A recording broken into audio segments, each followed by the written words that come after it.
Molt bé, serem puntuals, hem donat aquests 4 o 5 minuts de cortesia i comencem. Molt bona tarda, ponents, senyores i senyors. Com a president de Barcelona Centre Financer Europeu for Sustainability, és per mi un honor donar-vos la benvinguda a aquest acte de presentació del mapa de materialitat per la gestió de la sostenibilitat a les PIME, organitzat conjuntament amb el Departament d'Acció Climàtica, Alimentació i Agenda Rural de la Generalitat de Catalunya i Tecnoambiente. Aquesta jornada s'insereix plenament amb el compromís de Barcelona Centre Financer Europeu for Sustainability de donar a conèixer i potenciar la utilització de les finances sostenibles i la consecució dels objectius ESG de l'Agenda 2030.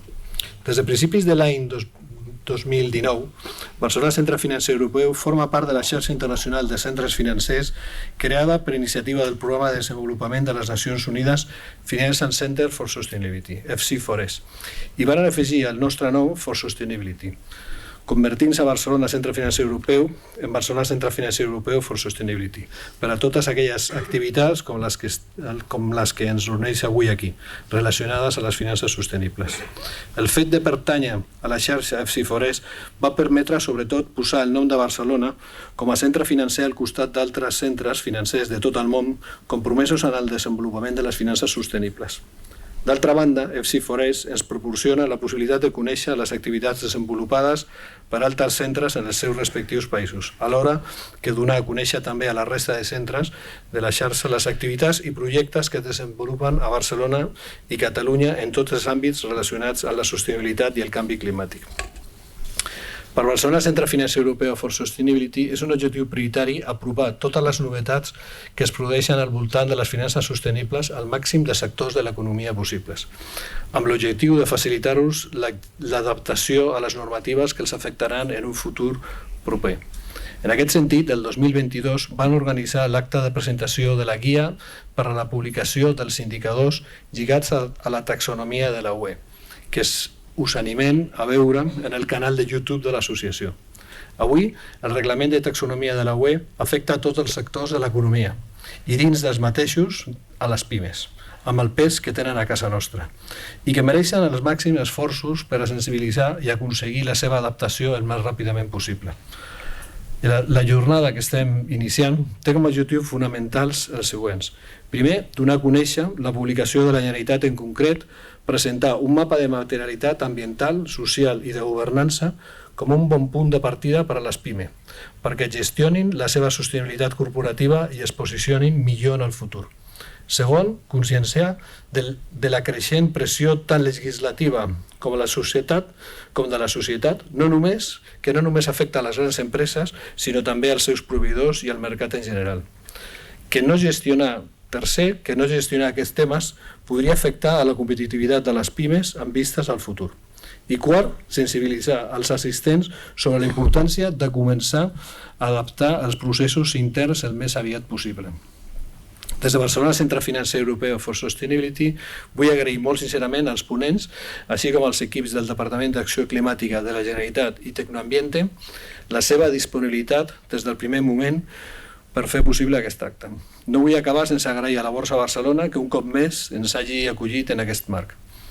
I a tots vostès la seva presència avui aquí, tot esperant que aquesta jornada resulti d'utilitat i d'aplicació en la seva tasca diària. Sense més, passo la paraula al senyor Ramon Scholl, consultor sènior de sostenibilitat de Tecnoambiente i responsable del desenvolupament de la publicació. Moltes gràcies.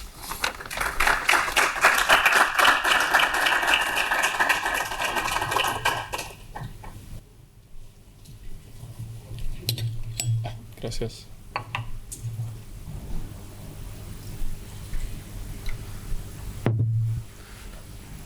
Buenas, benvinguts i benvingudes a tothom. Jo em dic Ramon y soy consultor de sostenibilidad de Tecnoambiente. Voy a hablar en español hoy porque mi catalán, la verdad, estoy en clases pero todavía no es perfecto, entonces creo que es más claro si hago la presentación en castellano. A ver, estamos aquí hoy para presentar una herramienta que hemos desarrollado para la Generalitat de Cataluña que trata de ayudar a los pymes de ubicarse en el tema de sostenibilidad y para empezar a gestionarlo en su camino hacia ser más sostenible, ¿no? Y hoy vamos a hablar un poco más sobre el contexto del proyecto, o sea, por qué hemos hecho este proyecto y para qué sirve. También vamos a hablar un poco sobre la metodología que hemos utilizado para desarrollar la herramienta. Y después presentamos la herramienta en más detalle, primero en la presentación y luego habrá un caso de estudio para explicar prácticamente cómo se utiliza. Y al final pueden hacer preguntas si quieren. Así que, bueno, vamos. Somi.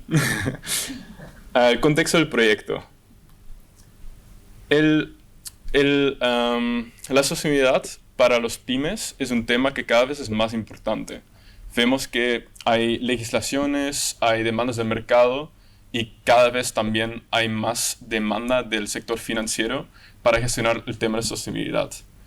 En el mercado vemos que muchos clientes son cada vez más conscientes de la sostenibilidad. O sea, vemos todos que hay una sequía y que en Cataluña tenemos problemas con el agua y la gente es cada vez más consciente de esto. También esto influye en la decisión de los clientes, tantas empresas como también particulares, en su decisión de cuáles productos van a comprar y qué empresa les va a subastecer básicamente, quién va a ser parte de su cadena de valor. Entonces eso es muy importante y en combinación con el contexto legislativo, las grandes empresas están experimentando una creciente presión legislativa de dar información sobre la sostenibilidad y de incluir la sostenibilidad en su estrategia. Los pymes cada vez más están experimentando esta presión también a través de los clientes, tanto finales como también empresas. Vemos que muchas empresas están empezando a recibir cuestionarios de ASG, de Ambiental, Social y Gobernanza, que tienen que responder preguntas de cuáles todavía no tienen una idea o todavía no han mirado muy bien de qué trata. Entonces, la herramienta también está diseñada para ayudarlos un poco a entender qué es ASG y dónde me ubico en esto. Y creo que eso es el objetivo principal de la herramienta. ¿Alguien aquí de algún pyme tal vez ya ha experimentado una pregunta así o un contexto legislativo que todavía no sabía dominar bien? O sea, una pregunta que ha surgido. ¿No? Bueno, vamos entrando en las legislaciones europeas porque es un poco lo que está viniendo, o sea, la ola que vemos venir ya. Entonces, hay un contexto legislativo muy grande, hay muchas diferentes legislaciones, directivas, todas dirigidas a como ciertos sectores o ciertos temas, pero creo que las grandes tendencias son principalmente el Green Deal, que ya hace algunos años se implementó, que tiene el objetivo de descarbonizar la economía europea y la meta es neutralidad climática en el año 2050. Ya vemos hace años que cada vez se está pidiendo más huellas de carbono. Las empresas tienen que responder más preguntas sobre su huella de carbono y es un tema que ya es el centro de la sostenibilidad para muchas empresas. Pero ahora también hay otras legislaciones que están empezando a desarrollarse más y que ya van a efectuar en el futuro próximo, como por ejemplo la taxonomía de la Unión Europea. La taxonomía, para los que no lo conocen bien, es básicamente una determinación, una descripción de actividades económicas sostenibles. Entonces, la Unión Europea ha determinado cuáles actividades económicas son sostenibles, pero también dan algunos criterios que tiene que cumplir para realmente estar alineado con ellos. Entonces, eso es un tema que también va a afectar a los pymes en mediano o largo plazo, o tal vez el corto plazo si tienes clientes que tienen que cumplir con esto. Entonces, es importante tener esto en mente también. Y la última, que quiero resaltar un poco más todavía, porque creo que eso realmente va a afectar a los pymes en Cataluña, pero en toda Europa, la verdad, es la directiva CSRD, que es la directiva que exige informes de sostenibilidad corporativa para grandes empresas, pero también pymes cotizadas. Esta legislación definitivamente va a afectar las cadenas de valor de cualquier empresa y estamos seguros que ya van a venir muchas preguntas sobre esto y creo que la herramienta ayuda a las pymes a entender un poco qué son estos temas y cómo los puedo gestionar, cómo puedo empezar a gestionarlos. Entonces, la directiva CSRD exige, como ya expliqué, los informes de sostenibilidad corporativa. Empieza a aplicar en 2025 para las grandes empresas y las pymes cotizadas de 2027 y establece unos estándares como divulgación para la información de sostenibilidad. Esos estándares antes, no sé si algunos conocen el GRI, el Global Reporting Initiative, pero eso solía ser la norma para divulgar información sobre estos temas. Ahora se va a aplicar cada vez más el estándar europeo y eso incluye también que van a llegar cuestionarios a los pymes que están dentro de la cadena de valor de muchas grandes empresas sobre estos temas. Entonces, la herramienta va a ayudar a responder a estas. Y al final introduce también el concepto de doble materialidad, que también lo hemos tenido en cuenta en el desarrollo de esta herramienta.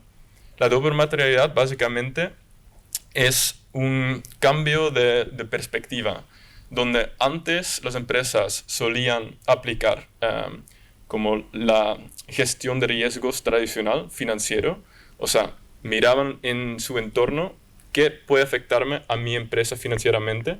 Ahora también la doble materialidad es mirar afuera, cómo yo estoy impactando a mi entorno, porque al final un impacto en tu entorno también puede volver a impactarte a ti. Entonces eso es muy importante y creo que eso es una cosa que tenemos que tener en mente cuando hablamos de sostenibilidad hoy en día. Todas estas legislaciones, demandas de mercado, están elevando el nivel de sostenibilidad. Y si una pyme en el futuro, en la economía de 2050, todavía quiere ser competitivo, tienes que posicionarte bien. O sea, hay como una demanda y creo que en el futuro la sostenibilidad va a ser cada vez más un tema que determina la competitividad de las empresas.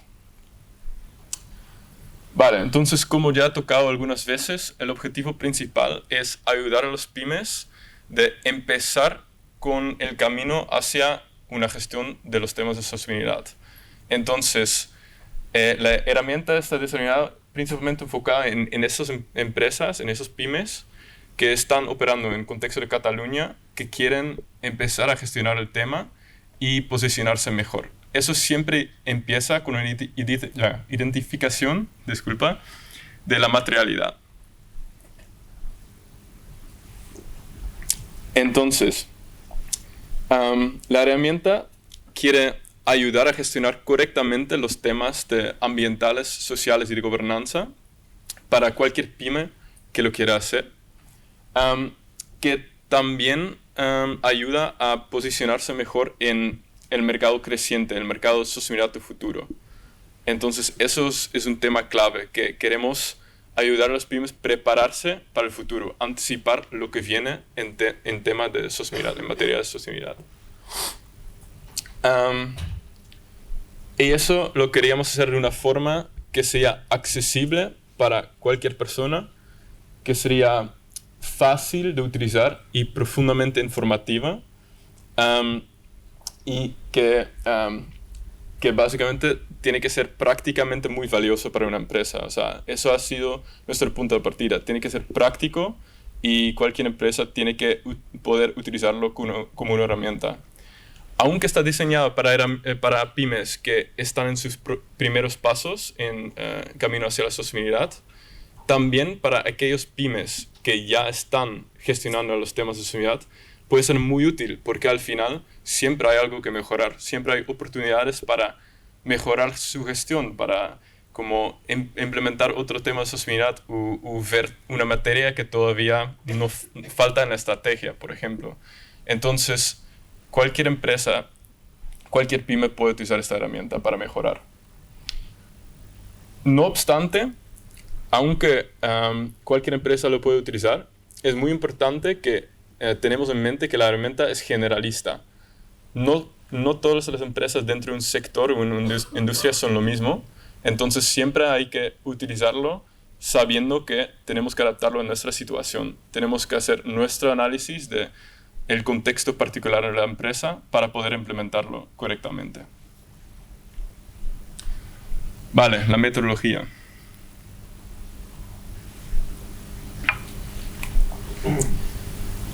Hemos primero empezado con seleccionar aquellas industrias que queríamos incluir.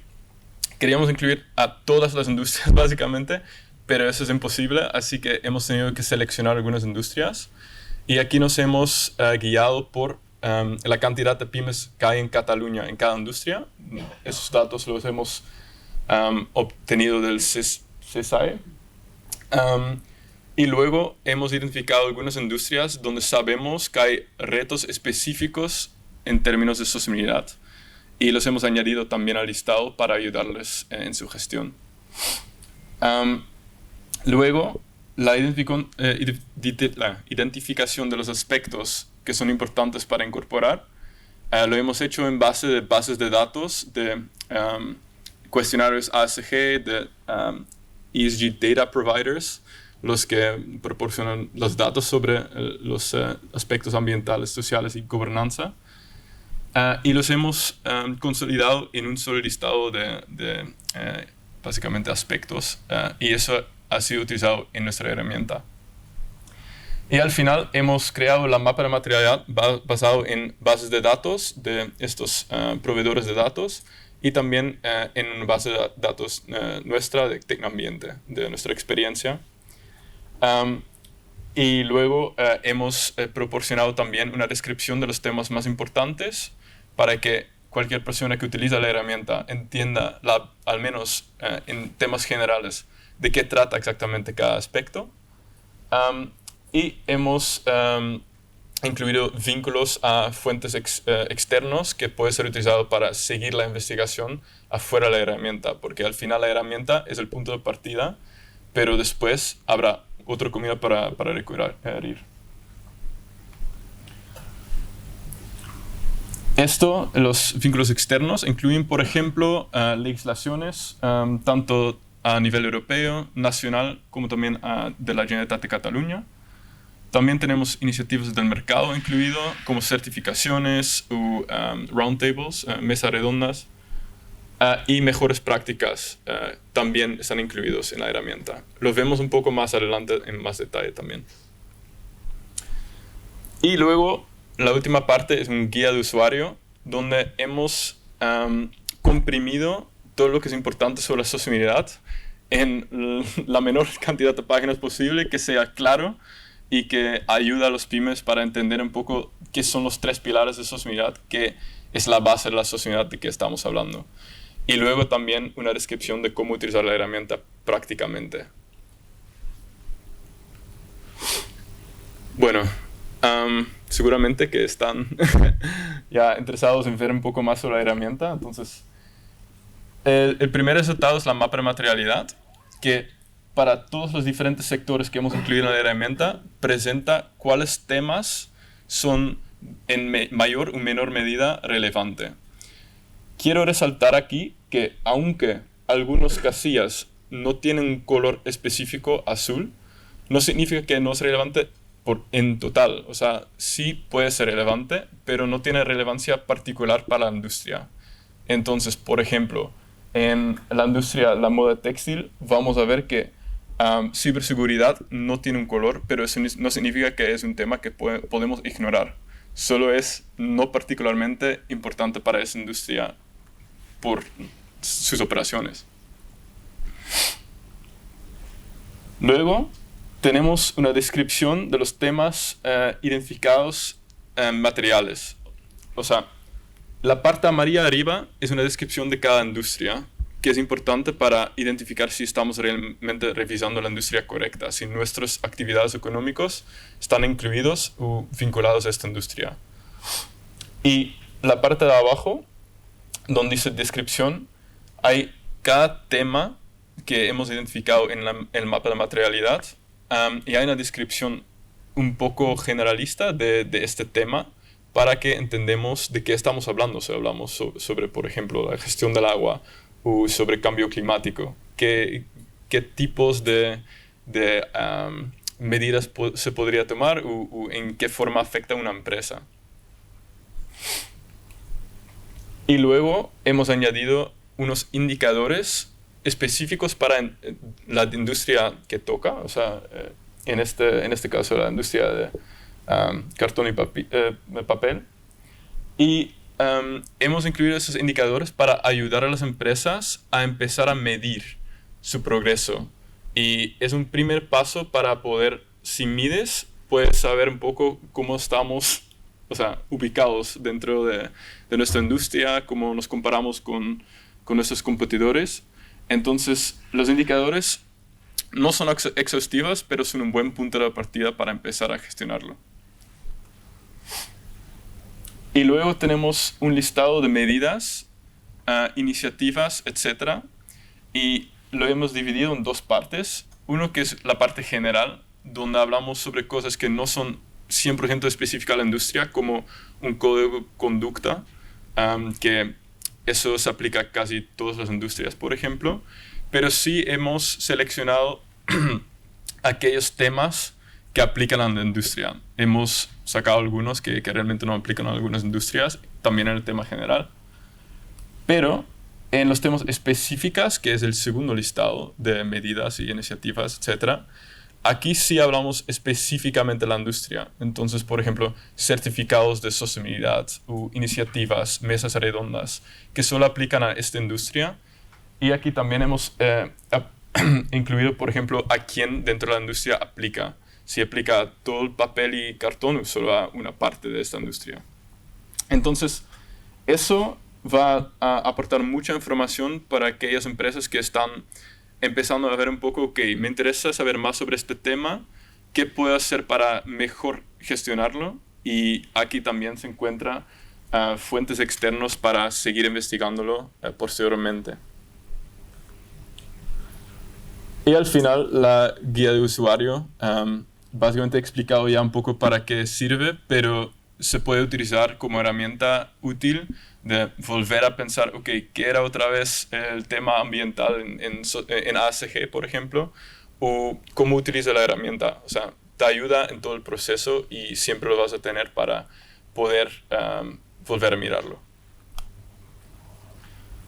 Bueno, si todo eso queda claro, tengo un caso de estudio preparado también, donde vamos a ver un poco cómo utilizar la herramienta. Lo hacemos un poco rápido, pero igual creo que va a ser útil para que se den un poco una idea de cómo funciona realmente. Vale, aquí seleccionamos la industria de la moda y textil y podemos ver aquí todos los temas que podrían aplicar a nuestra industria. Y con los colores vemos la relevancia específica. Por ejemplo, lo que está seleccionado ahora es la gestión sostenible del agua, que en esta industria es muy importante porque, bueno, primero en Cataluña hay una sequía, entonces sabemos que la gestión sostenible del agua es importante, pero también la industria de la moda y textil tiene procesos muy intensivos de agua, entonces para ellos es extra relevante. Luego vemos también, como ya expliqué anteriormente, que la ciberseguridad, por ejemplo, no está colorado, que significa que no tiene relevancia particular para la industria, pero no significa que lo podemos ignorar. Eso lo quiero resaltar otra vez. Luego pasamos a la hoja específica de la industria que se ve abajo. Creo que atrás tal vez es un poco difícil de ver, pero abajo hay todas las hojas específicas de la industria y aquí hay la descripción de la industria para poder identificar que realmente estamos parte de. Y luego la descripción y los indicadores de cada tema importante. Entonces también tiene el mismo color que la relevancia que anteriormente se vio en el mapa de materialidad. Y lo hemos hecho para ambientales, sociales y de gobernanza por separado, para que puedan manejarlo así.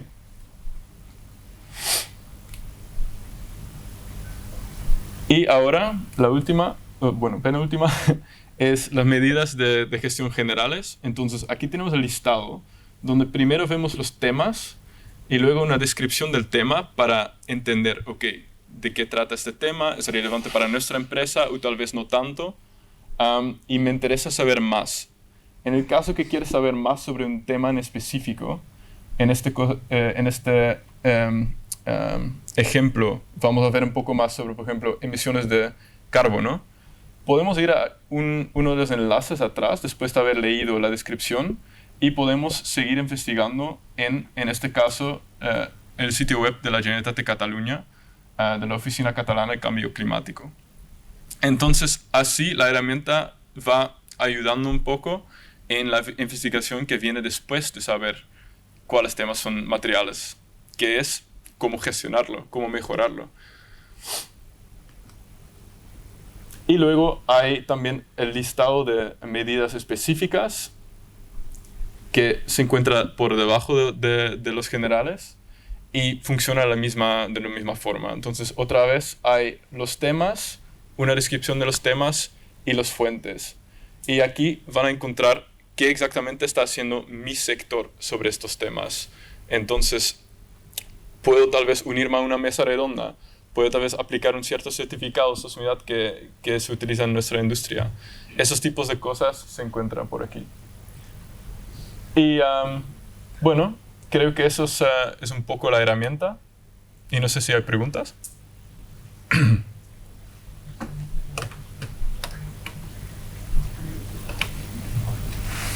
Una pregunta. Vale.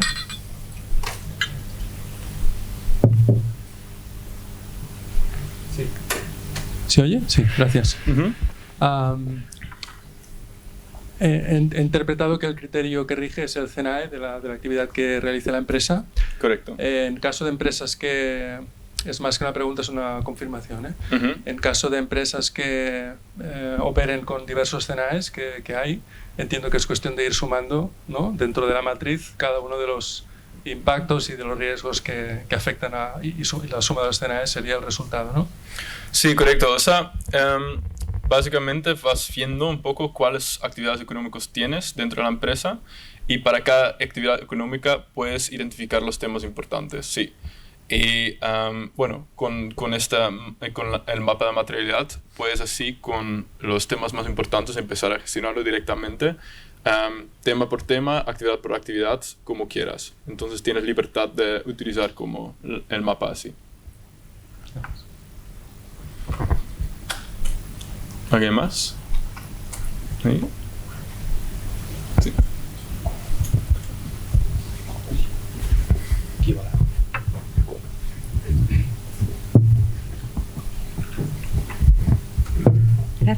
Gracias por la presentación. Tenía una pregunta respecto a ese análisis de materialidad y ese posible solape o si se ha tenido en cuenta el CSRD. Cuando hablamos de asuntos materiales o de temas materiales podemos elegir distintas bases, ¿no? Hablabas del GRI. ¿Habéis tenido en cuenta esos temas que vienen en el CSRD, esos asuntos materiales? ¿Está, digamos, acompasado o...? Sí, o sea, no está 100% vinculado al CSRD porque al final el CSRD no aplica directamente a los pymes, pero sí puedes utilizar el mapa para identificar cuáles temas dentro del CSRD te podrían aplicar. Pero creo que el nivel de desglosamiento es un poco más, o sea, hay más detalle en el mapa que en el CSRD, creo. Claro, entiendo que el CSRD sí aplicaría cuando viene una pyme que cotiza en bolsa, ¿no? Sí, eso sí aplica, sí. Vale, perfecto. Muy bien, gracias. De nada.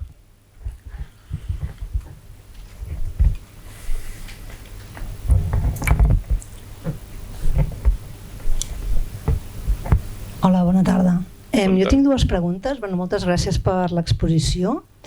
Dues preguntes. La primera és si aquesta materialitat aplica tota la cadena de valor, si heu tingut en compte en els diferents sectors tota la cadena de valor o si us heu centrat en el sector tal com actua aquí a Catalunya. Aquesta seria la primera pregunta. Bueno, aplica a la cadena de valor directa, digamos, de la empresa. O sea, si hablamos de una... O sea, estamos hablando al final de industrias. Entonces, son las diferentes operaciones dentro de la industria que sí aplica. Pero, por ejemplo, si tenemos una empresa consultoría que utiliza el papel, por supuesto, no estaría dentro de la cadena... O sea, no està incluït en el mapa de materialitat, en aquest cas. Vale, posem, per exemple, una empresa tèxtil que bàsicament deslocalitza tota la producció antes, la d'aquí, aleshores això està inclòs en aquesta materialitat o no? O només està inclòs la indústria tèxtil des del punt de vista de que actua aquí a Catalunya? No, está incluido también la cadena de valor. Vale, aquesta és la primera. I la segona pregunta és, els aspectes materials que heu seleccionat, la llista aquella que posaves, la taula, ¿vale? Aquests aspectes materials tenen en compte la materialitat d'impacto i la materialitat financiera o solo la materialitat d'impacto? Sí, tienen en cuenta los dos. Los dos. Sí. Vale, perfecte, merci.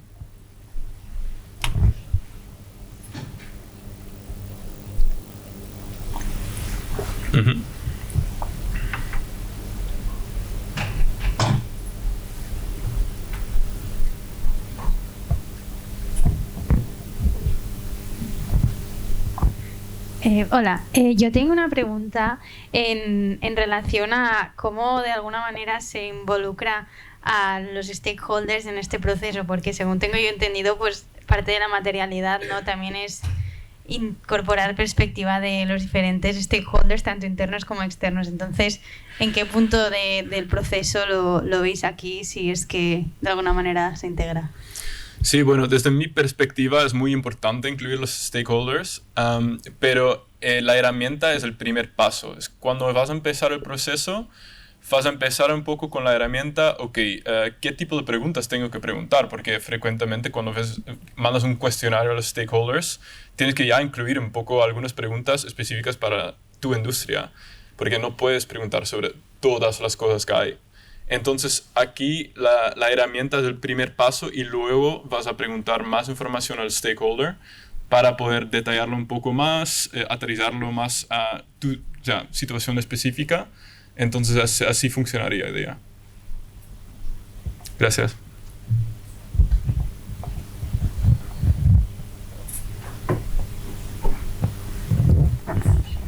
Hola. Mira, a mí me gustaría saber, porque no me ha quedado muy claro, cuando estabas hablando de los indicadores de las empresas, sí. Si una vez que tenemos el baremo, los números, si habías dicho que había algo con los que comparar esos indicadores para ver en qué nivel se estaba. Sí, no, de hecho, los indicadores aquí no tienen un benchmark dentro de la herramienta, pero hemos utilizado indicadores que son comunes dentro de la industria. Entonces, por ejemplo, hemos utilizado indicadores que se utilizan en el Global Reporting Initiative o en el CSRD, en los estándares europeos. Entonces, si tú quieres compararte con competidores, podrías tomar un informe de sostenibilidad y compararlo, o obtener datos de proveedores de datos de sostenibilidad y compararlo con estos. Así que hemos utilizado los indicadores para poder comparar, pero la comparación no está incluida todavía. Gracias. Sí.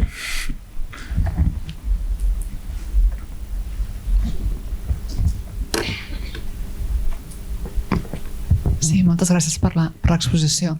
L'eina està pensada per gestionar, és a dir, per recopilar les dades, gestionar-les i després poder fer un reporting? Dentro de la misma herramienta no está diseñada para hacer eso. Creo que la herramienta lo tenemos que ver más como una forma de, ¿sabes?, empezar a trabajarlo, pero luego, o sea, podrías adaptarlo, pero no creo que realmente sería más útil utilizarlo como punto de partida y luego hacer tu propio template o lo que necesites para reportar los datos. No creo que la herramienta sería útil para eso. Us animo a fer la versió 2 i que sigui eina de gestió. ¿Quién sabe?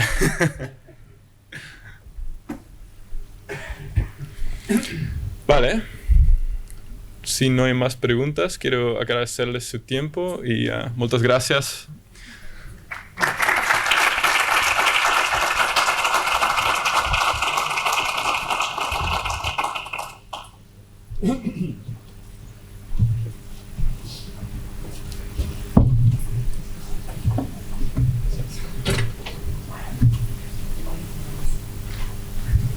Bé, moltes gràcies, Ramon, per la presentació. Hem d'entendre que l'eina que s'ha presentat ara és una eina que l'objectiu que té és quan una pime es planteja quins aspectes a nivell de sostenibilitat haurien de ser més importants per ella, doncs pugui fer un screening ràpid de dir, escolta, doncs hi ha aquests 5-6 aspectes que són més importants per mi i la resta potser els puc treballar més a futur. El que estem veient, i crec que el Ramon ho ha comentat molt bé quan ha fet la presentació, és que les pimes ara mateix estan notant la pressió des de diferents punts de vista, no? Primer, la part normativa, com deia el Ramon, no? Normativa que els hi aplica directament a ells, ja sigui de qualitat de les aigües, ja sigui de temes de contaminants, la regulació que li apliqui directament a ella. Però llavors hi ha normativa europea que està començant a aplicar a gran empresa, com també ho hem dit, el cas de la CSRD, que al final acaba arribant un altre cop a la PIME. És a dir, no els hi afecta directament, però com que hi ha aquest enfoc que s'està agafant ara a nivell europeu d'enfocar-nos a la cadena de valor, que crec que hi ha hagut alguna pregunta sobre el tema, crec que és molt encertada, tot això acaba tornant a la pròpia PIME. Llavors, per la part normativa tenim dues pressions, la pressió directa de normativa que els hi aplica i normativa europea, que el fet de tenir un enfoc de cadena de valor els hi acaba també repercutint, no?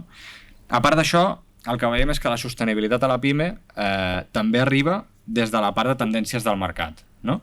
Tant a nivell del propi producte que es posi al mercat com a nivell de les demandes dels clients corporatius, doncs, que el fet de que tinguin cada cop més pressió en els seus informes de sostenibilitat, en el seu comitè d'inversió, en el que sigui, doncs cada cop veuen com la sostenibilitat és una variable més del que podria ser el negoci, no? I el tercer punt, que de moment encara no s'havia comentat, és la part financera. La sostenibilitat cada cop més és una de les variables que quan es fa un anàlisi d'inversió s'està incorporant, no? Des de la part de... Doncs, si anem a la part de deute, no? Doncs és una variable que també es pot mirar en l'obtenció de préstecs verds, per exemple, o préstecs lligats de sostenibilitat, i llavors des de la part d'inversió. També veiem que hi ha un interès important per part del sector inversor en identificar aquelles empreses que són líders en la gestió de la sostenibilitat o que el que és el seu propi negoci contribueix de forma substancial a millorar una variable ambiental concreta o social o de bon govern, no? Llavors trobem la PIME una mica al centre del que seria normativa, finances i el que seria el mercat, no? Llavors per això la Generalitat va pensar molt bé, no? De dir, escolta, doncs fem una eina que el que faci sigui ajudar-los a entendre dintre de tot aquest batibull de coses ESG, no? que sonen tot el dia, però, escolta, quins aspectes s'han de centrar i en què haurien de treballar. Llavors, el que serveix el mapa de materialitat bàsicament és per fer una passada ràpida i entendre què és material i què no és material, què és important i què no és important. Llavors, un cop agafem el mapa de materialitat que presentava el Ramon, allà hi podrem trobar les temàtiques que encaixen, no? Les temàtiques en les que s'han d'enfocar i llavors quins indicadors poden fer servir per la gestió, no? Que algú comentava també la gestió, incorporar-la a la gestió dintre de l'eina se'ns escapava, potser convido a la Generalitat a fer una segona part i estarem encantats, però sí que els indicadors que hem plantejat el que han de servir és a l'empresa per poder mantenir un sistema de gestió, no? Que el que faci sigui controlar, no dic mensualment, però potser anualment, com l'empresa està avançant en totes aquestes temàtiques, no? També crec que és important, dintre de l'eina, les recomanacions que es fan o mesures que es fan, o recomanacions en general, per una gestió de la sostenibilitat de la pròpia empresa, i aquí es toquen temàtiques molt generalistes que qualsevol empresa podria implementar, independentment del sector, i llavors també mesures concretes, sectorials, que poden ser d'interès per la PIME per poder gestionar i avançar en aquest camí cap a la sostenibilitat, no? Llavors, per discutir una mica tots aquests temes, avui tenim una taula rodona amb diferents experts del que seria el mix PIME sostenibilitat, vale? Primer convido el Joan Barfull, sisplau Joan, a la taula. El Joan Barfull és secretari tècnic de la Comissió de Sostenibilitat de PIMEC. Després tenim el Josep Maria Canyelles, sisplau Josep Maria, que és coordinador de Respon.cat, associació empresarial, i llavors tenim també l'Anna Garcia, que és presidenta de la Comissió d'Economia i Sostenibilitat i membre de l'executiva i junta de govern del Col·legi d'Economistes de Catalunya. Moltes gràcies als tres per ser avui aquí. Començarem ara una taula rodona que té l'objectiu una mica de debatre això, el vincle de la sostenibilitat amb la PIME, com es pot fer aquesta gestió i una mica alguns reptes que es poden plantejar. Començarem directament amb el Joan Barfull. Joan, ja que des de PIMEC també treballeu molt directament amb la PIME, coneixeu una mica els seus reptes, què li falta a la PIME per poder incorporar la sostenibilitat de forma transversal al negoci? Pregunta molt ampla, tenim 5 minuts. Sí, em dones marge. Molt bé, gràcies, bona tarda. Bé, intentaré donar tres o quatre conceptes que penso que van enfocats amb el que estem parlant avui aquí. En primer lloc, creiem que a la PIME, a la microempresa i a la petita i mitjana, li cal, jo diria, empoderar-se, en el sentit de que constatem que moltes petites empreses estan fent cosetes enfocades a la sostenibilitat, però normalment ho fan portes endins, no ho fan ni amb una estratègia, diguem, ben definida, i molt menys encara pensant en com comuniquen això de portes enfora.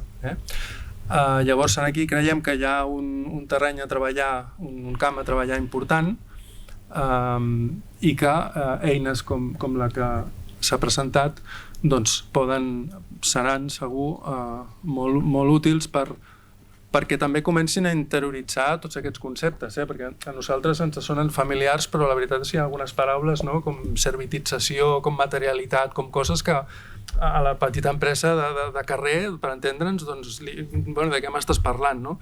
Llavors, tenir com una mena de diccionari que els ajudi a saber ben bé de què s'està parlant, crec que tot això contribueix. Segurament, l'he vist ara molt ràpid a la presentació, però aquesta és una eina, diguem, àmplia, és a dir, segurament les petites empreses necessitaran algun perfil consultor que els ajudi a com aplicar-la. O sigui, se'm fa difícil també pensar que directament elles s'agafaran aquesta guia i se'n sortiran. Segurament necessitaran ajuda. Això en primer lloc. Després, un altre aspecte, creiem que l'administració hauria de confiar més en la PIME. Això ho dic per què? Perquè hi ha algunes coses que s'han millorat, però encara són molt farragoses. Presentar-se a una subvenció, tota la paperassa que es demana, per molt que el tràmit sigui virtual, es demana una documentació que segur que els que esteu aquí ho sabeu, no? Es tarda molt en tenir les resolucions, es tarda molt en cobrar la subvenció. Llavors, esclar, si volem que això siguin eines que incentivin i que facilitin, doncs les hem de fer més senzilles entre tots. No sé, per posar un exemple, em vaig assabentar fa pocs dies que a França el Pla Moves s'aplica amb un descompte en el moment de la compra. Aquí això és impensable, és tot molt més complicat, a més et pot afectar l'IRPF, s'hauria de simplificar això, és un estàndard aquest tema, i s'han fet coses, però encara potser l'esforç que s'ha posat no acaba de tenir l'efecte que busquem tots. I en aquest sentit, donar-li més importància a la declaració responsable, una figura, en aquest sentit deia, de donar més confiança a les empreses. O sigui, ser estrictes i rígids sí, però donar una mica de flexibilitat, sobretot a les petites que no tenen estructura, de fer i fer una declaració responsable i, òbviament, respondre si no fan les coses ben fetes. Un altre punt seria una mica aquí, penso amb tots, amb la societat, en el sentit que estem tots disposats a pagar el valor afegit que representa que una empresa faci un producte o ofereixi un servei amb una capa de sostenibilitat més enllà de l'estàndard, perquè és més car fer això. Nosaltres tenim a la comissió exemples d'empreses que fan aquest esforç, són petites, inverteixen diners perquè hi creuen, perquè si no tenen la convicció ja no ho fan, però hi ha moltes dificultats després perquè el mercat realment reconegui això. Els pagesos, el mateix, parlem molt del quilòmetre zero, però després no estem disposats o ens costa pagar una mica més el que suposa tenir aquell producte que compleix tots aquests condicionants. I en aquest sentit creiem que una eina per ajudar tot això és pensar en instruments de fiscalitat positiva.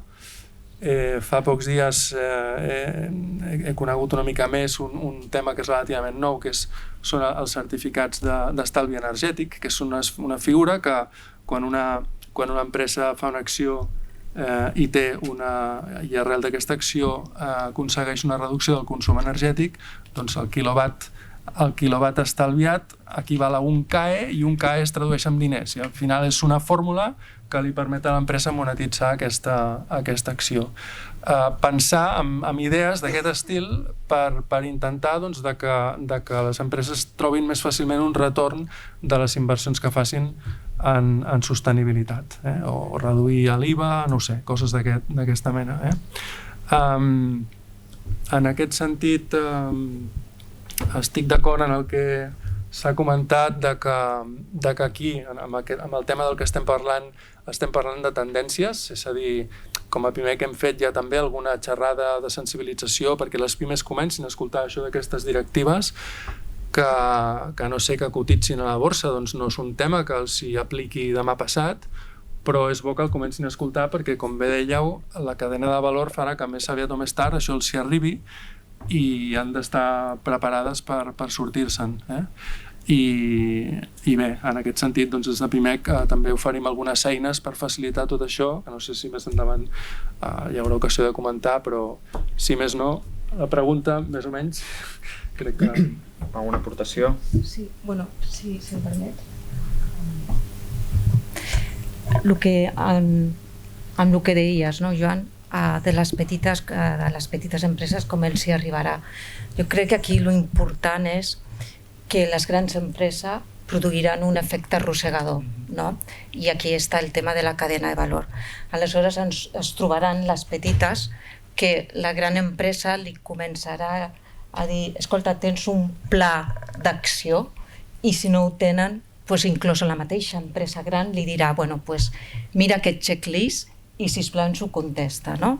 Per tant, sí que felicitar-vos, no, per aquesta guia, perquè pot ser, bueno, per la PIME anava molt perduda en tota la normativa, i ho has comentat, per tots els push diferents que estaven rebent. Per tant, vull dir que aquí també veient que la gran empresa sí que podrà fer aquest efecte arrossegador. Jo només et volia preguntar, Joan, perquè has comentat la necessitat d'empoderar-se, de tenir una estratègia, de la part de comunicació, també la necessitat de formació que tenen les pimes en general a nivell de sostenibilitat. Llavors comentaves també la necessitat d'un consultor per acompanyar-les. Tu creus que amb el tema, per exemple, amb les ajudes que dona Acció, també per temes de canvi climàtic, de petjada de carboni, hi ha diverses línies, creus que aquest tipus d'ajuts són els ajuts que necessita la PIME? Creus que es necessita més una assistència tècnica que se'ls hi proveeixi de forma gratuïta? Quin tipus d'assistència necessitarien, que encaixaria millor en la PIME en aquest sentit? Vosaltres que treballeu molt amb ells. Sí, assistència tècnica està clar que sí, que crec que perquè ho necessiten, pel que deia, perquè per elles soles segurament clar, no tenen els departaments, no tenen els responsables d'aquella àrea específica, llavors necessiten algú que com a mínim les orienti i les guiï. En aquest sentit, els cupons green i algunes de les línies que existeixen ja són interessants. Després també potser afegir alguna part més que siguin ajuts directes, perquè elles puguin executar algun tipus d'acció. Doncs no sé, això, ajudar aquella, no sé, em ve al cap l'exemple d'una petita microempresa que és del sector tèxtil i que s'està esforçant per fer un producte amb una capa de valor sostenible, i potser li caldria una mica de musculatura financera més enllà de les línies de finançament que hi pugui haver estàndards. Merci, Joan. Perfecte. Ara ens n'anem amb el Josep Maria. Josep Maria, quines oportunitats proporciona a les pimes una gestió excel·lent de la sostenibilitat? Molt bé. En primer lloc deixem que feliciti departament i les organitzacions que ho heu fet possible. Era una eina que era necessària, penso, i més en un moment com aquest en què hi ha tanta complexitat en la gestió. Les pimes, que des de sempre han abordat aquests temes de responsabilitat social, ho han fet amb molta autenticitat. Crec que sempre és així, perquè les pimes no tenien una gran pressió dels mercats i per tant hi havia un convenciment molt gran en aquelles que ho feien, no? I ara es troben, doncs algunes ja estaven més avançades i altres s'hi troben que segurament potser no ho havien previst, però amb tot un seguit, s'ha dit aquí, d'inductors molt diversos, legals, cadena de valor, accés al finançament, captació de talent, que és un tema que potser no ha sortit però que és importantíssim, cada vegada més i de manera accelerada, i per tant és un tema que està despertant inquietud, no? I a més en alguns casos de pimes que estan molt compromeses es troben amb la situació que valoren que algunes legislacions estan més pensades per l'empresa gran que no per la pime, i per tant, malgrat que hi ha pimes que fa anys que tenen un enfocament clarament orientat a la responsabilitat social, i ara es troben desorientades perquè una mica en la línia que deies, bueno, doncs potser haurem de contractar aquí consultors, etc. Clar, per una empresa gran li és molt fàcil, per una pime segurament és molt complicat, no? De fet, per això que en aquest cas nosaltres, com a associació empresarial Respon.cat, notem que hi ha empreses que es donen d'alta per tenir marcs de trobada en aquest sentit amb altres empreses, per identificar riscos, per compartir bones pràctiques, etc. No? És un tema que és important, i igualment posem en pràctica des de fa molts anys programes com RCPyme que serveixen per acompanyar aquestes empreses, sobretot perquè aprenguin a sistematitzar tot allò que ja fan, a posar en valor tot allò que ja fan, que de vegades si no els dona una certa inseguretat, i finalment pel que estem parlant aquí, que és per saber captar quines són els riscos i les oportunitats, no? D'alguna manera com la identificació de la materialitat interna i externa, doncs saber identificar correctament aquest tema. D'alguna manera, el que ha passat en aquests anys d'ençà que gestionem la responsabilitat social, és que hi havia matèries que estaven fora del perímetre de gestió empresarial. Anys enrere, 40 anys enrere, la gestió ambiental, home, clar que hi havia algunes lleis, però era un tema que no formava part de la gestió empresarial habitual. Avui dia, qualsevol empresa, vaja, el sector industrial és evident, coneixen perfectament els temes ambientals i són experts en temes ambientals. I altres temes, doncs alguns temes com la gestió avançada de persones, conciliació, etc., algunes empreses ho han integrat, altres no tant, i altres temes més de caràcter de relació amb la comunitat que encara estan fora del perímetre de gestió de l'empresa. El que vull dir és que la gestió de la responsabilitat social al llarg d'aquests anys ha permès introduir en el perímetre de gestió empresarial aspectes que estaven fora. I ara estem en això exactament. És a dir, els darrers passos i el que passarà en aquests propers anys és que temes davant els quals l'empresa encara té una certa por perquè li queden fora. Dius, jo em dedico a fabricar taules, a mi què m'explica? Jo no soc expert en aquests temes. De cop i volta els ha d'anar incorporant per sempre, definitivament, a la gestió empresarial. I per tant fa falta no només una consultoria, una capacitació, fa falta un canvi de model empresarial perquè és impossible integrar tantes coses de cop. D'alguna manera el que cal és repensar com l'empresa crea valor, i això vol dir molts canvis. De fet, ens trobem en empreses que de manera insospitada, dius, aquesta empresa que estan avançant en models d'holocràcia, d'empresa estil, que dius, ostres, em sobta, no? I és perquè l'empresa està fent una reflexió. Llavors, el que cal és donar el marc perquè aquestes empreses, totes aquestes pimes, cadascuna amb el seu nivell d'exigència i capacitat, puguin avançar cap aquí i per tant crear aquests marcs que ho puguin fer possible. Les eines com les que avui presentem són fonamentals, però també tenint en compte que més enllà de l'eina i els indicadors és un canvi en la cultura empresarial. De fet, abans ho deia, les empreses que estaven en aquests temes potser eren poques, han anat avançant però eren molt convençudes, després va començar això a generalitzar-se, fins i tot hi havia casos de greenwashing, i això és bo en certa manera perquè vol dir que el tema era important i que el mercat el valorava, i ara estem en un moment en què jo diria que tant se val si l'empresa això ho fa des de la consciència i la convicció, no, perquè el mercat ho demana. I per tant, en aquest moment és igual, ja no hi ha la discussió de si, escolta, tu estàs en aquest tema, tu creus o no tu creus, el mercat va cap aquí. I això penso que finalment, des d'un punt de vista de mercat, és important que sigui així perquè ens posa tots en el mateix terreny de joc. És a dir, jo ja no he de plantejar-me si jo aleshores perquè sóc més ètic, això em costarà més diners i no sé què, no, el mercat va cap aquí. Per tant, i des d'aquest punt de vista, també et trobes que cada vegada més hi ha empreses, potser encara poques, però que fan el pas, en aquest sentit d'aquesta visió més holística, a gestionar la seva empresa des d'un propòsit. I això no només ho fan empreses grans, també ho fan empreses petites. I això també és una oportunitat, perquè és aquella empresa que ho aborda globalment, i de fet la iniciativa que vam llançar ara fa uns mesos, també amb el suport de totes les diferents organitzacions empresarials, col·legi d'economistes i molts altres, doncs d'alguna manera permet això, com l'empresa s'ha de repensar, seguint la tendència que hi ha arreu del món, i repensar-se des d'un propòsit. I per anar acabant, una d'aquests inductors que hi ha, evidentment, és la cadena de proveïment, i en aquest cas, amb el que estem parlant avui, és una de les més importants, perquè a la PIME li arriba, segurament, no tant per la via de l'exigència normativa directa, sinó indirecta, a través de la cadena de proveïment, i aquí sí que voldria fer referència. En aquest cas, doncs, ja fa uns quants anys, en aquell cas encara no existia Respon.cat, des del Consell de Cambres i des de Cambra Barcelona, es va tirar endavant una iniciativa pionera a nivell mundial, amb el suport de GRI, vam agafar 11 grans empreses, i aquestes empreses van aportar pimes de la seva cadena de proveïment, estem parlant de gairebé 70 pimes, per fer un procés de com havien d'aprendre a gestionar la seva responsabilitat, i ho feien d'alguna manera a demanda i per invitació de la gran empresa.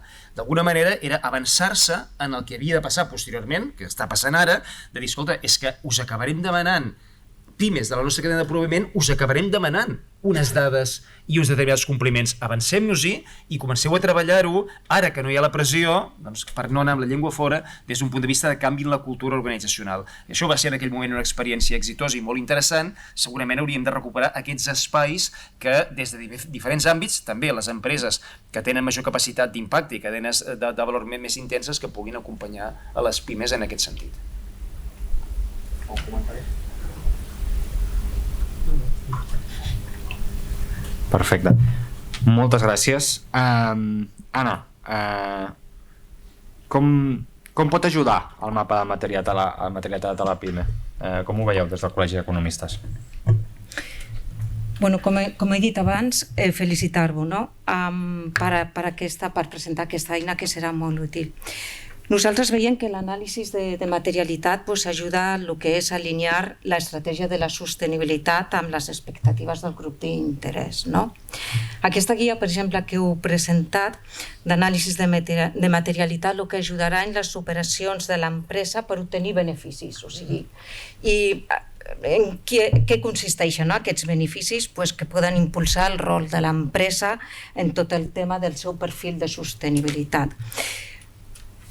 En què pot beneficiar les pimes principalment? En la mitigació de riscos i en la focalització de l'impacte positiu i minimitzar aquests impactes més negatius. Per tant, els inversors i tots els grups d'interès coneixeran més l'empresa. També s'ha fet referència en la presentació en què hi haurà major eficiència operacional de l'empresa i, per tant, ajudarà a la seva competència, com els grups d'interès percebeixen el que està fent l'empresa. I, per tant, s'adopta aquestes pràctiques en ESG i la rellevància, que no ho hem comentat i no ha sortit dins de la gestió de la doble materialitat, en què ara adquirirà més rellevància els directors financers. I no és només això, és que també les pimes es veuran obligades per portar a terme aquest anàlisi de doble materialitat, de buscar indicadors, etc., la tecnologia. I això comportarà també que facin una revisió de tots els seus processos. Per tant, la rellevància del director financer, així, i estem pensant en empreses més grans, de controles d'ESG, apareixeran a les empreses. O sigui, s'obren moltes oportunitats. Per tant, tenim aquesta guia de doble materialitat que heu presentat, ajudarà a identificar millor el que són les activitats i els projectes que contribueixen a l'empresa a anar cap a la sostenibilitat, reduir els costos i augmentar la eficiència, identificar i gestionar aquests riscos d'ESG i, per tant, com deia, i feia èmfasi en això, es necessitaran més recursos humans. Hi ha un avantatge per les empreses que no hagin reportat. Aquí estem parlant de petita empresa, no? La gran empresa probablement, encara i així que han tingut que començar a treballar el tema de riscos i oportunitats en la doble materialitat, però per l'empresa petita, per la PIME, jo trobo que hi ha un avantatge, perquè ja partirà del concepte que ha de començar a treballar la doble materialitat. Per tant, és important, no? També, el que comentàveu, si es necessitarà ajuda interna, no. Probablement es necessiti ajuda de consultors o per part de l'administració, no?, per poder portar a terme aquesta doble materialitat. El que sí que aquest anàlisi de doble materialitat, el que comporta l'empresa en aquest procés de reporting, tindrà que fer un anàlisi de tots els ítems, realitzar també un gap d'aquests anàlisis, veure on es troba l'empresa, què està fent, i el que sí es recomana que per tots aquests ítems realitzar una fulla de ruta. Aquests riscos que l'empresa tindrà que analitzar, entenc jo que no tindrà que fer la doble materialitat cada any, perquè si hi ha riscos, si no hi ha riscos que apareguin nous a l'empresa que siguin rellevants, doncs només es tindrà que fer la monitorització. De fet, un comentari aquí sobre aquest tema. Crec que a la guia SRS vinculada a la CSRD el que comenta és que l'actualització de la materialitat s'haurà de portar a terme quan hi hagi o una modificació substancial del model de negoci, operacions d'M&A que canviïn el que és el perfil de l'empresa o les geografies en les que s'ubica, etc., o quan s'hagi quedat obsolet l'anàlisi que s'ha fet. Llavors, el benefici aquí és que no hem de pensar que aquest exercici tan rigorós que ha de fer l'empresa a nivell de CSRD per la part de materialitat s'ha de portar a terme cada any, sinó quan es requereixi per canvis en el que és pròpiament l'empresa o quan hagi quedat ja obsolet per els perfils a qui es va comentar o els stakeholders que es va incorporar. Era només un apunt. Sí, i és d'aquesta, com ho dius, Oliver? Per tant, el tema és com s'han d'adaptar les empreses a aquest repte, i s'ha de pensar de forma més estratègica. Aquest anàlisi de doble materialitat comporta que l'empresa faci un anàlisi de tots els seus processos i, per tant, de la seva estratègia. I aquí ja tenim que tots els directius tindran que estar implicats en aquest anàlisi de doble materialitat, en aquesta estratègia. Abans també algú del públic comentava, escolti, però aquí heu considerat la consulta o l'enquesta dels grups d'interès, això és molt important. Per tant, per saber, perquè el tema de la doble materialitat està jo com a empresa com afecto el meu entorn, però el tema està en que els clients i els proveïdors, si hi ha algun risc, també poden afectar-me com a empresa. I això és lo important. La cadena de valor, òbviament, aquí és el més rellevant, en tot l'upstream i el downstream, quan fem l'anàlisi tant dels proveïdors com a dels clients. Per tant, ens hem de posar a treballar.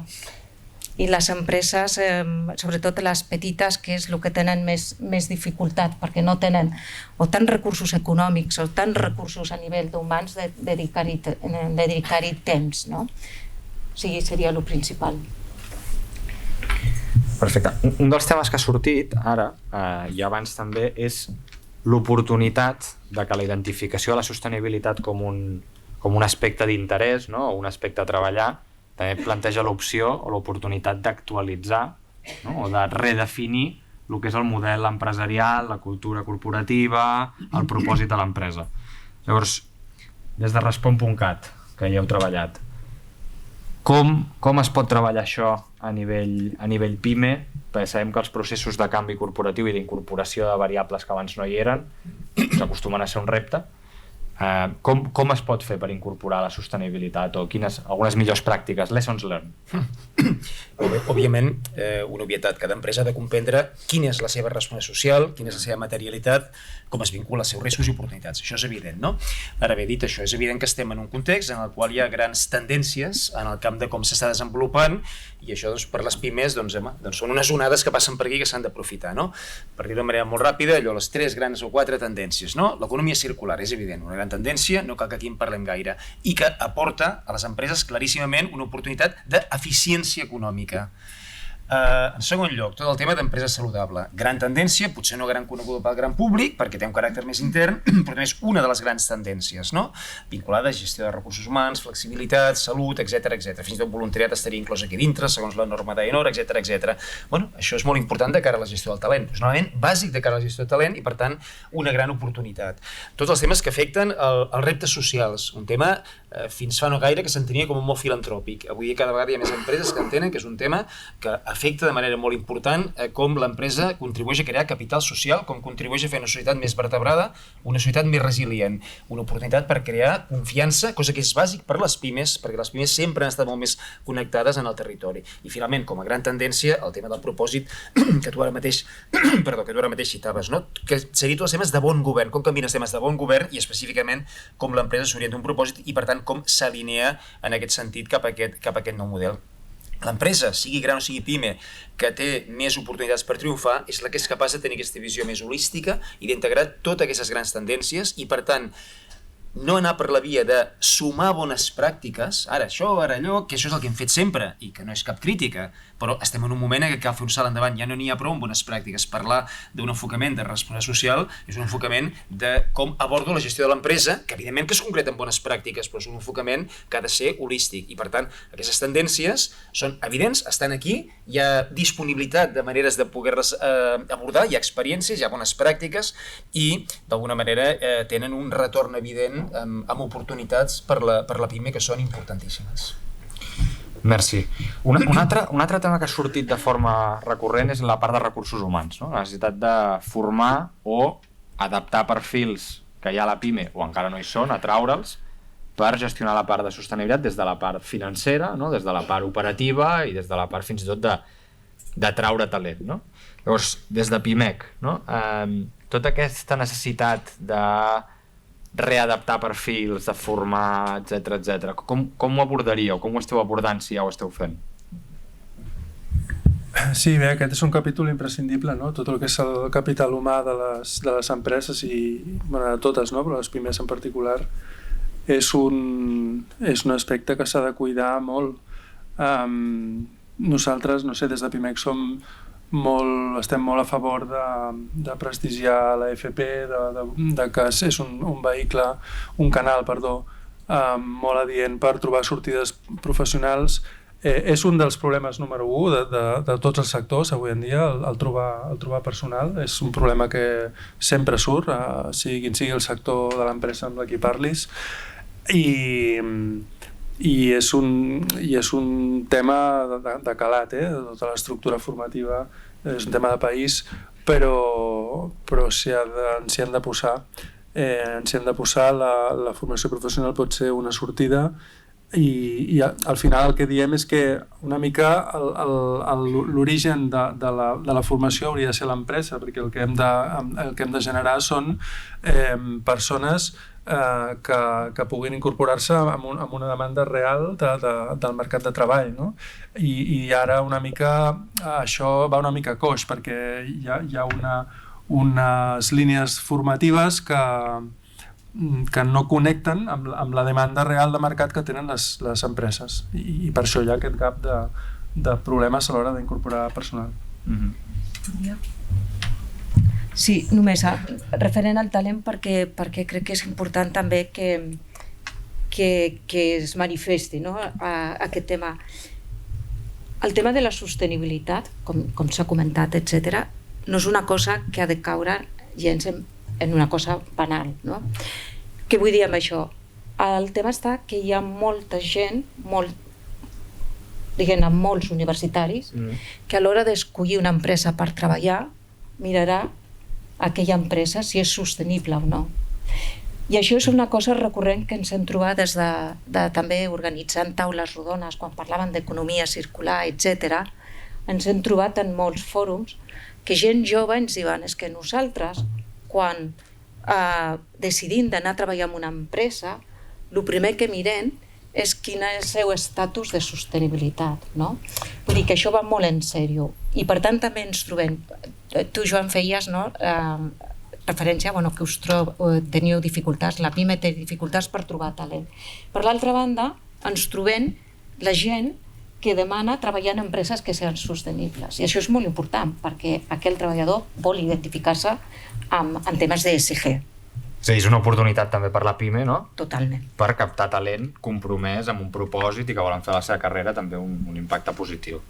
Interessant. I ja per anar tancant, Anna, des de la part més financera, com l'inversor, com com els bancs incorporaran també a futur criteris a nivell ambiental els quals les pimes que estiguin més preparades se'n puguin beneficiar. Com ho enfocar? Com podem preveure-ho en els pròxims anys?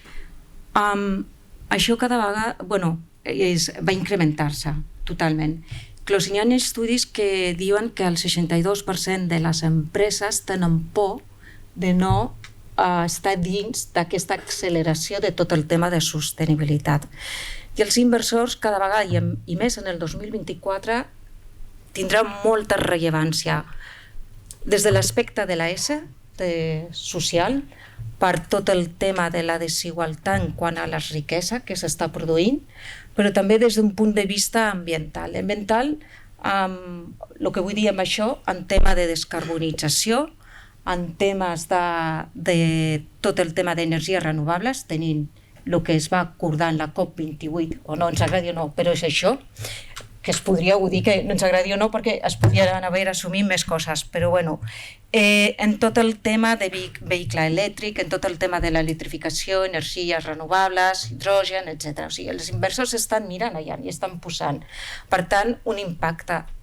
També s'espera una gran rellevància en el que és biodiversitat i la pèrdua d'ecosistemes. I per què? El canvi climàtic en la mitigació i adaptació el podem solventar. Però en el tema de biodiversitat i pèrdues d'ecosistemes hi ha una urgència perquè no es té, la previsió d'allò que es perdi si es podrà recuperar.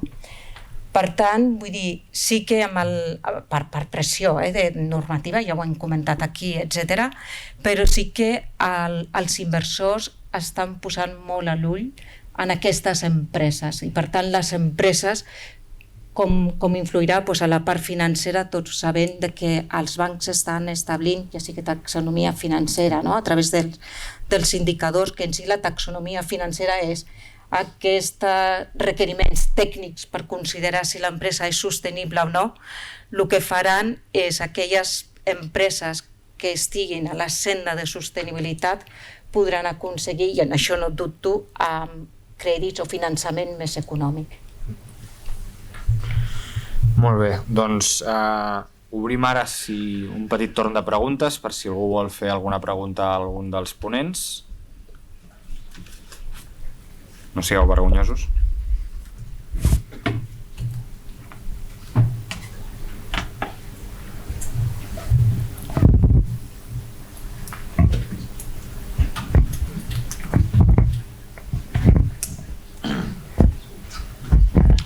Bona tarda.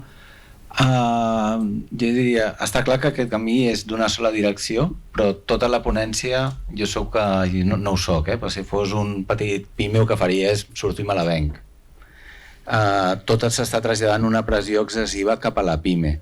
La pime estem d'acord que ha de fer aquest canvi, aquesta transformació, aquesta adaptació. Jo crec que l'eina presentada és ajudar una guia, sobretot a les pimes que encara no estan en el camí, no?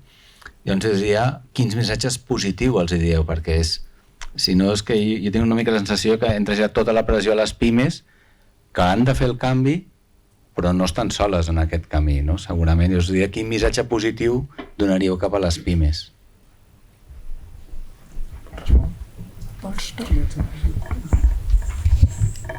Òbviament, en cap moment volien donar aquesta pressió.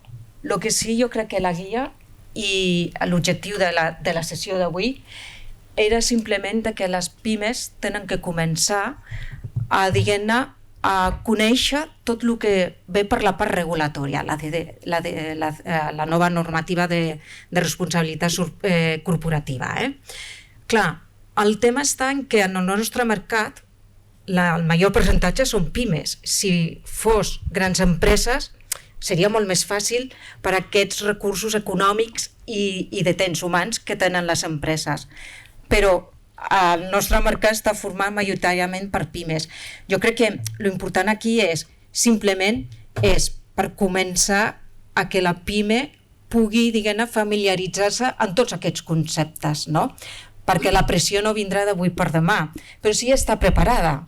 Vull dir, perquè li podrà venir dintre d'un any, de 2 anys, i a més no es tracta en el tema de la doble materialitat, en totes les eines que dona aquesta guia, ja parteix la PIME d'una base molt ben feta, i el problema fins ara era que la PIME anava perduda i que no sabia per on començar, i li sonava, no? Perquè segur que algun client seu ja li començava a demanar, escolta, però tu ja tens un pla d'acció climàtica, per dir alguna cosa, o tu com fas el tema de gènere i igualtat a l'empresa, o tu mesures alguna cosa de petjada o d'emissions de CO2 o de petjada hídrica, etc. Vull dir, no s'ha d'espantar ni molt menys a la PIME, però sí que és dir-li, escolta, comenceu a familiaritzar-vos amb aquests conceptes perquè arribaran. Jo crec que el missatge a la PIME és que hi ha un mercat, no? Que hi ha un mercat on hi haurà alguns que es quedaran endarrere, i aquelles PIMEs que puguin fer de la sostenibilitat també un valor comercial, no? O un atractiu comercial, poden guanyar molt també tant posant un producte a un consumidor final com a una gran empresa que començarà a valorar ara sí, de veritat, aquelles que li aportin més dades, més seguretat a nivell de sostenibilitat, i que tot l'enfoc aquest de la cadena de valor els acabarà beneficiant, aquelles que facin un pas endavant. Si em permets, quan he començat he dit allò d'empoderar les pimes, ho deia precisament en el sentit que sabem que moltes ja esteu treballant aquests aspectes. El que passa que, com dèiem, potser ho feu sense un pla estratègic o sense un objectiu massa clar. Eines com aquesta us ajudaran a posar això en ordre, i la pressió ve dels legisladors europeus. Com deia, com a PIMEC ja hem fet alguna xerrada de la directiva CSRD, però no posant l'alarma, sinó en el sentit de dir el que dèiem abans, petites i mitjanes empreses, microempreses, a no ser que estigueu cotitzades per la borsa, que seran la minoria, aquest no és un tema que us vindrà demà, però sí que és un tema que a mig i llarg termini, una mica com ha passat amb les ISOs. Qui va començar implantant-se una ISO? Les grans empreses. I segurament moltes pimes al llarg del temps heu rebut requeriments del vostre client que té la ISO dient-vos, escolta, tu com gestiones els temes de qualitat, com gestiones els temes de medi ambient? Pensem que amb això passarà una mica el mateix, i d'aquí que les petites i mitjanes empreses, tot i no estar tècnicament obligades per aquesta directiva, és bo que coneguin de quina manera, quan el missatge els arribi, què faig, no? Al final tampoc...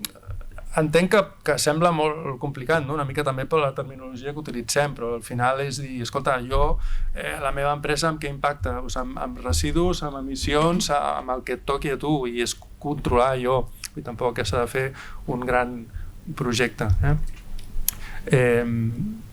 I entomo, potser hem de traduir missatges més positius. No volíem pas transmetre un aspecte negatiu. Justament aquesta guia ve a donar una ajuda en un tema que tampoc t'exigiran demà complir-lo, però ja tens un referent on començar a mirar i a bellugar-te i estar preparat. Sí. Si em permets, perquè acabo de donar resposta... Perdó. Això és com allò d'aquell que expliquen que a Àfrica que envien a dues persones, dos comercials, i un truca desesperat dient aquí no hi ha negoci perquè ningú porta sabates, i l'altre truca dient això és una gran oportunitat perquè ningú porta sabates, no? És el mateix, és a dir, potser sí que la manera com ho hem explicat tenia aquest component, però això és una gran oportunitat per les pimes. Una altra cosa és que tu, clar, si tu enfoques des d'una perspectiva de dir, ostres, aquí el coneixement tècnic, la consultoria que ens farà falta, sí, farà falta coneixement tècnic, és cert, però també farà falta una altra cosa, que no ens hem d'enganyar, i si voleu per tant encara ho complico més, que és lideratge. Si estem parlant de canviar el model d'empresa, cal lideratge. Si no hi ha lideratge, serà pura despesa, amb consultoria, amb ells i no sé què, i potser no ens sortirem. Per tant, el que cal és mirar d'avançar-nos per no anar a última hora amb la llengua fora i anar fent aquesta transformació. I per tant, aquí hi ha organitzacions empresarials i nosaltres de manera especialitzada a Respon.cat, perquè ens dediquem a això, que venen empreses, pimes, a formar-ne part per fer grups de treball, per parlar això d'economia, d'empresa saludable, d'economia circular, de propòsit. Crec que són aquests espais que permeten que les empreses, més enllà d'eines fonamentals com la que avui aquí es presenta, tinguin aquest espai on anava a dir, a metabolitzar les angoixes i els neguits. Potser sí, però finalment aprendre els uns als altres de les bones pràctiques, de com abordar-les i de com tenir aquesta tranquil·litat que t'ha de permetre vincular un model de negoci i no anar reactivament a complir una llei que està a punt de caure't a sobre.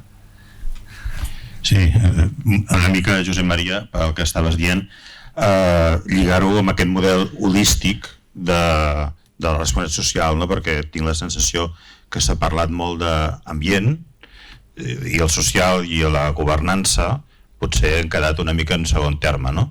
Potser perquè ja fa anys que estem incorporant temes ambientals al món de l'empresa, però els socials i els de governança són més novedosos.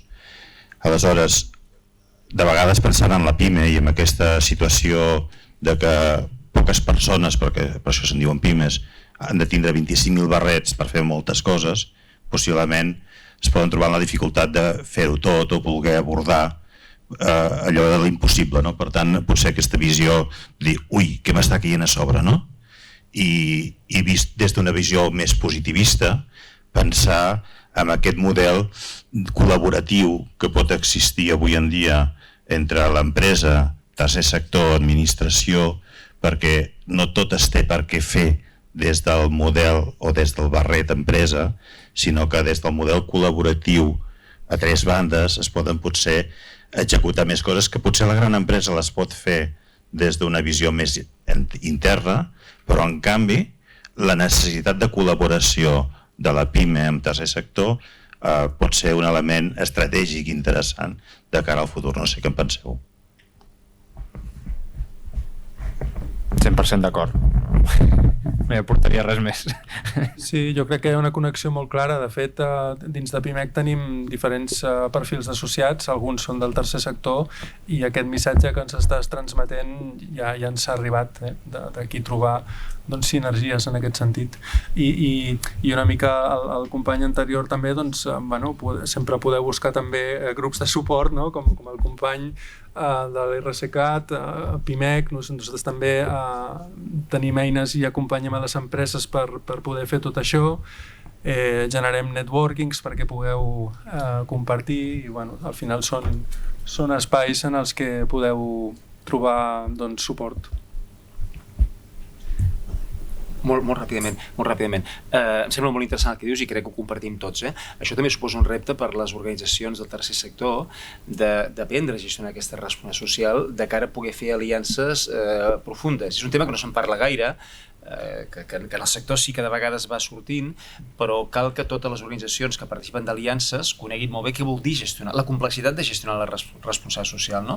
I quan una empresa, a més de fabricar taules, ha d'aprendre a gestionar la diversitat, la igualtat i no sé quantes coses més, també les organitzacions en qui genera aliances cada vegada més hauran d'aprendre que no només em dedico a facilitar la integració de persones amb discapacitat, sinó també gestionar els temes d'igualtat o els temes d'impacte cultural, no sé quantes coses. Això, dit ara així de manera molt ràpida, no? Però crec que ja s'entén per on vaig. Vol dir que hem d'avançar amb la cultura que tenim en el país de com tots plegats, més enllà de fiscalitzar-nos els uns als altres, com hem de construir oportunitats de col·laboració des de la gestió aprofundida de la pròpia responsabilitat de cadascú. Moltes gràcies als ponents. Donarem per tancada la taula rodona i convido a la senyora Mireia Boia, directora general de Canvi Climàtic i Qualitat Ambiental de la Generalitat, per fer aquest speech de tancament de la jornada. Sí, moltes gràcies.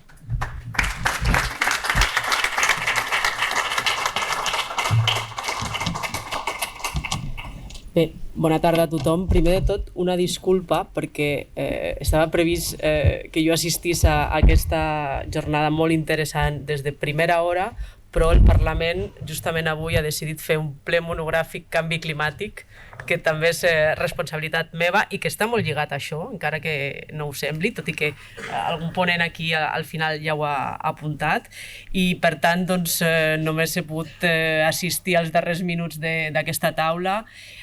Tot i així, després m'avanço, hi ha un espai de networking que podrem aprofitar tots vosaltres per acabar de comentar tot el que s'ha dit avui, però també amb tot l'equip de la Direcció General que està aquí avui i que ha contribuït a organitzar aquesta interessant jornada.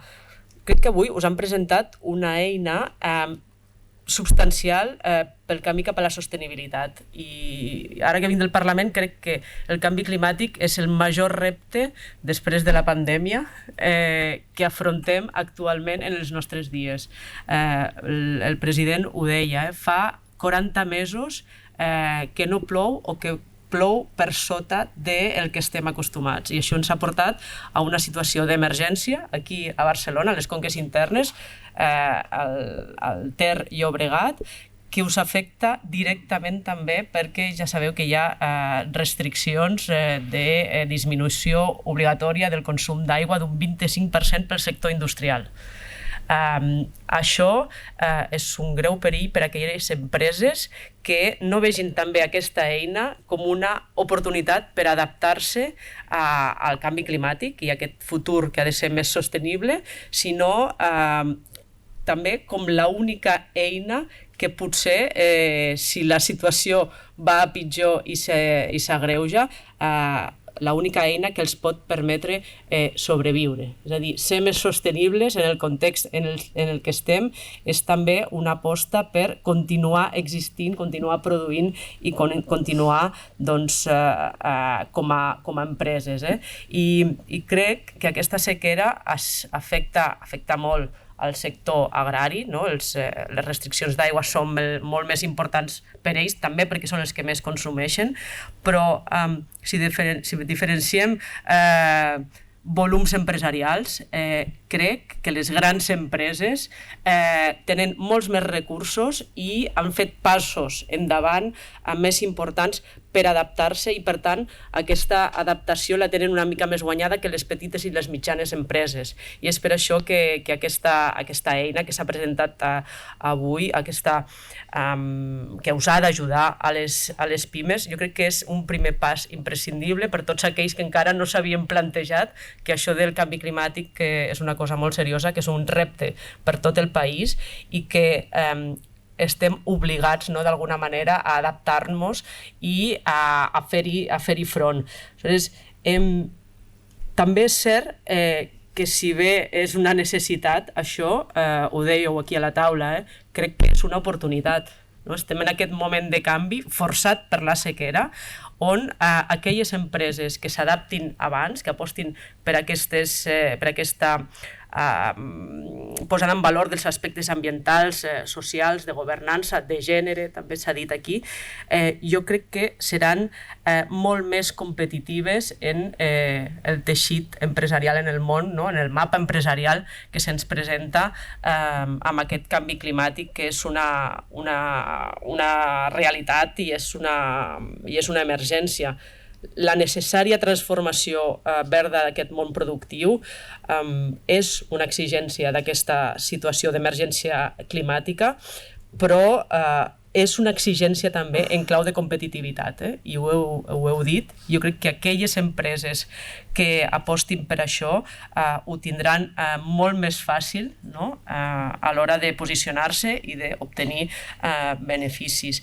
I en aquest sentit, no entraré més en detall de si les normatives europees que ens obliguen a això, la proposta de la nova directiva en matèria de sostenibilitat per les empreses, que també parla d'això, tot el sistema de la taxonomia verda europea, que segur que n'heu parlat en aquest temps que m'he perdut, però crec que sí que és important que us expliqui que nosaltres, des del Govern de Catalunya, des de la Direcció General de Canvi Climàtic i Qualitat Ambiental, a part de donar suport a aquesta jornada, a part de treballar per l'economia circular, on som una de les direccions generals protagonistes i que cal dir que Catalunya és referent en termes d'economia circular, volem posar eines i recursos al servei de les petites i mitjanes empreses per a provocar aquest canvi, perquè estem convençuts que és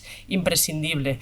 I en aquest sentit tenim algunes coses que ja funcionen i que em permeto compartir-les aquí avui, perquè potser no tothom les coneix i només se n'aprofiten algunes d'aquestes pimes.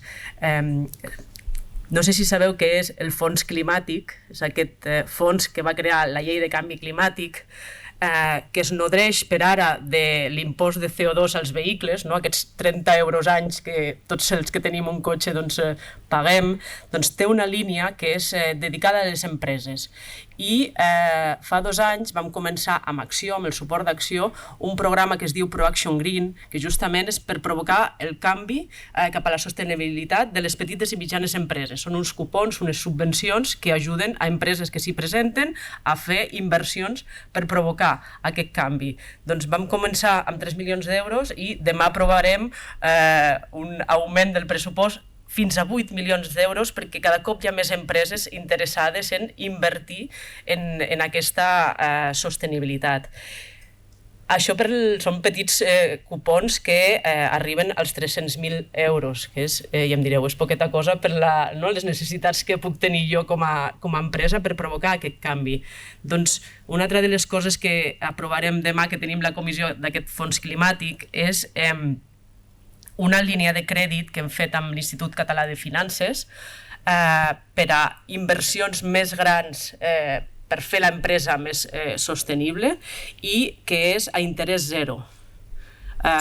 El càlcul que fa l'Institut Català de Finances és que per cada 10 milions que posem nosaltres del fons climàtic, la repercussió en el teixit empresarial serà de 70.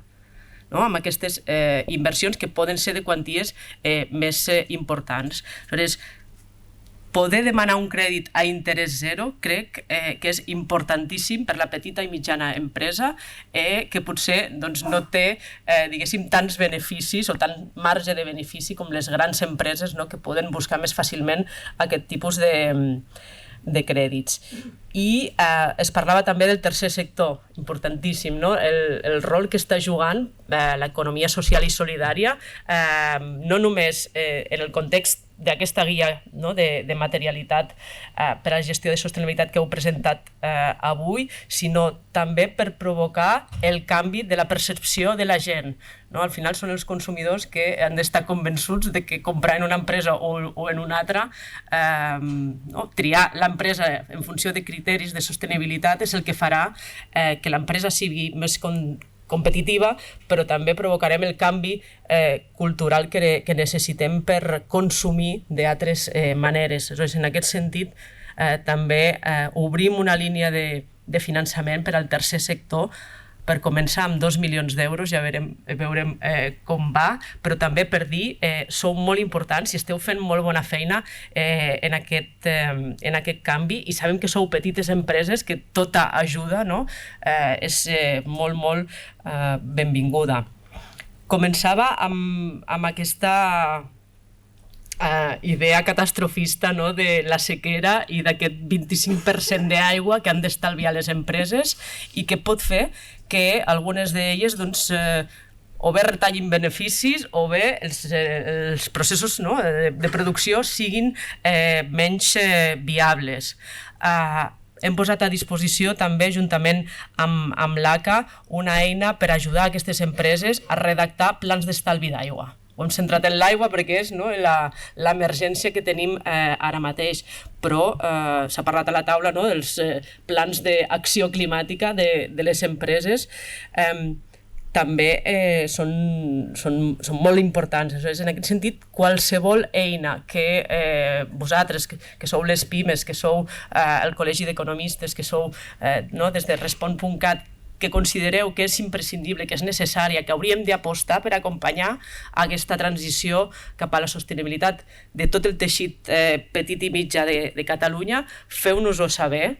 Aprofitem ara aquest espai de networking per parlar de lo que vulgueu, que em pugueu traslladar totes les idees que han sortit abans a la taula i que malauradament m'he perdut, i res més, a la vostra disposició per seguir treballant per provocar aquest necessari canvi. Moltes gràcies.